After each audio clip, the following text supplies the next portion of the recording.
Hello everyone and welcome back to the Odious Soul. I showed you in another video that I was building raised beds and you watched me build the first one and it was exhausting. It was hot, it was labor intensive just because the wood I used is pressure treated. I was using 4x4s and 1x6s, 12 foot long. So just maneuvering those, even to cut the 4x4s, it was just, in the hot summer heat, it was too much for me. So I have gotten all 3 beds built. They are all 3 feet by 12 feet. So on outside dimensions, I have them all spaced. They're about 34 inches apart from the inside here to the inside over here is 36 inches.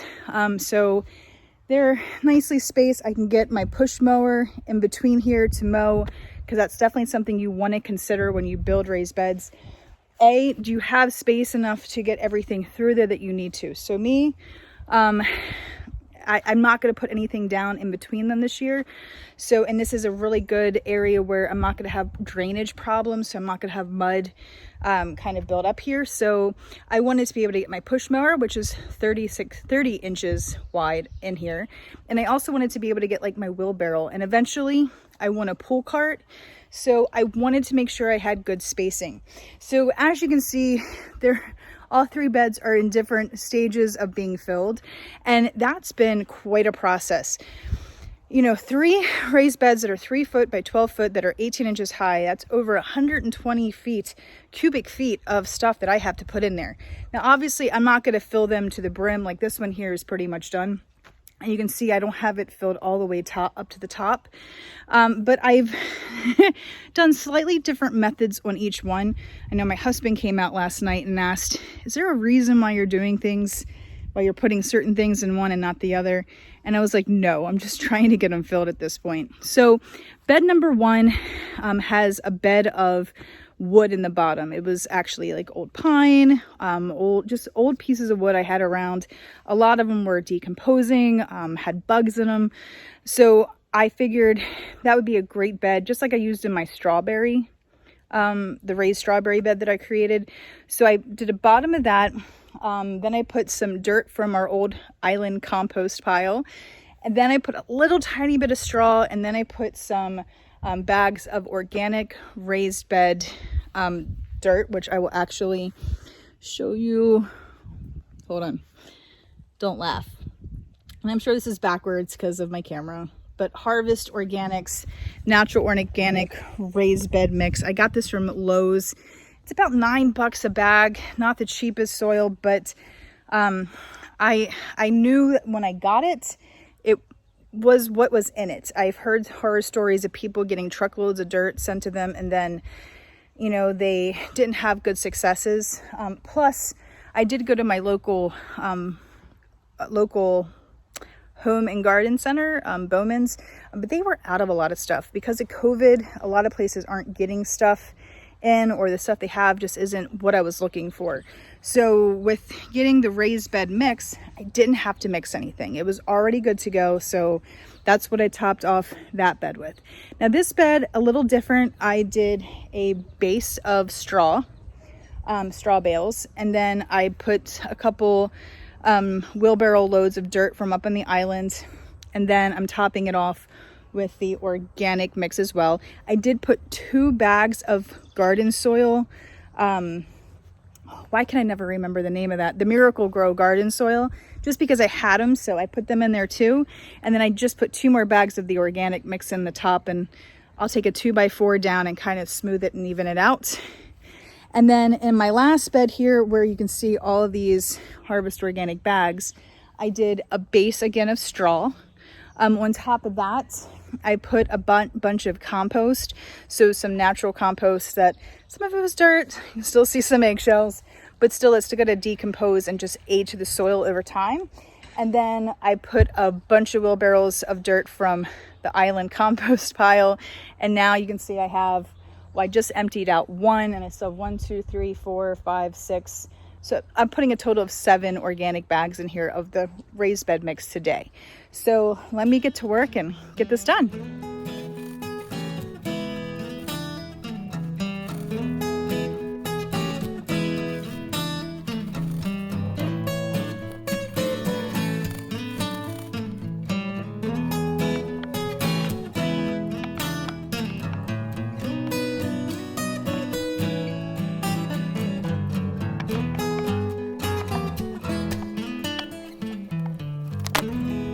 right, so I had to sit in the shade. It is just too hot out here, and honestly, I shouldn't be doing this. I didn't want to wake up early this morning. It's July 5th. It's a Sunday.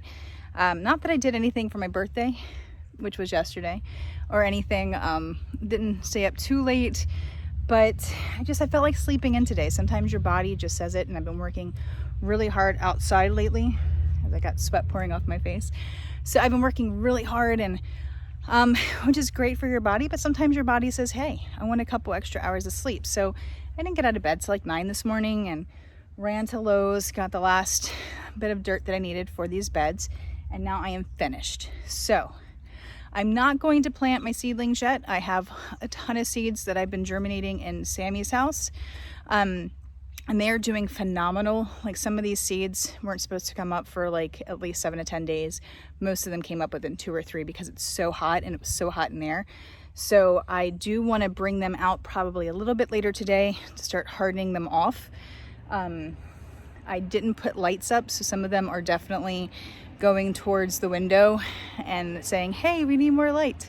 So I do want to start getting them outside, just to harden them off and get them to grow a little bit more before I put them in here.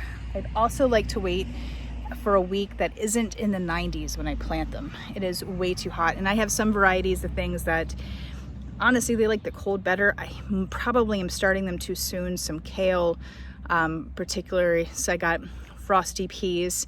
So I don't know how they'll even do in the summer heat. I just thought, hey, let me just try this. I was looking at how many days it takes to go to germination and how many days to maturity, and I was looking at my last frost. So I know some of them are frost tolerant, so I probably don't have to worry about that frost date as much as I am, but I wanted to get them in the ground, or at least get them started as quickly as possible, just because I want to try to get harvest before, I can't get anything else. So this is all what gardening is, though. It's experimenting and trying, and you have to try it before you can know for sure if it's going to work in your area or not. I'm in Maryland. I'm 6B. I'm really close to 6A, and I'm really close to 7A.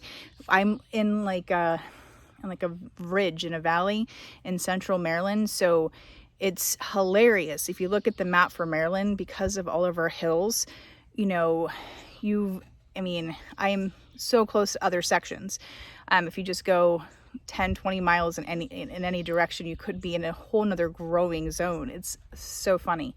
So, but I want to try. I want to see what I can do. I want to see what I'm successful with. And that way next year I can have even more plants, even more gardening space, and an even bigger harvest. But you have to try, and just remember, you're not always going to be successful. I think about when I was germinating my seeds, just how bad some things did. Like, I had to germinate some stuff over and over again because I was terrible in the watering. Like, I have learned my lessons about seed germination and water, how much they actually need, when you need to stop giving them so much. So, I know I've talked about my peppers and my tomato plants having rot, like root rot, horrible when I put them in the ground, like just terrible. And they're still surviving. They're thriving. I didn't give up on them. I couldn't give up on them. And hoping to have great harvests. So right now, they're all looking pretty good. Some of the peppers had some funky leaves, but they're all surviving and everything. But the actual bigger green peppers varieties are, they have fruits on them. It's awesome. So I've never grown beets or squash before, and they're doing good. Never grew eggplant before, and I might actually be growing an eggplant right now. Cucumbers, I just pulled my first cucumber off yesterday, and I probably should have left it on a little bit more. There's hardly any seeds inside. And so that's one of the things too. If you're the first one you pull, if there's not a lot of seeds, that was probably too soon. So let the next few get a little bit bigger before you pull them off. I'm going to pull my first butter stick squash off today. It didn't look like it got any bigger overnight, or since yesterday. So I'm thinking that maybe that's as big as that variety gets, and I probably shouldn't leave it on anymore. So I'm going to pull that, probably have that for dinner tonight. very excited.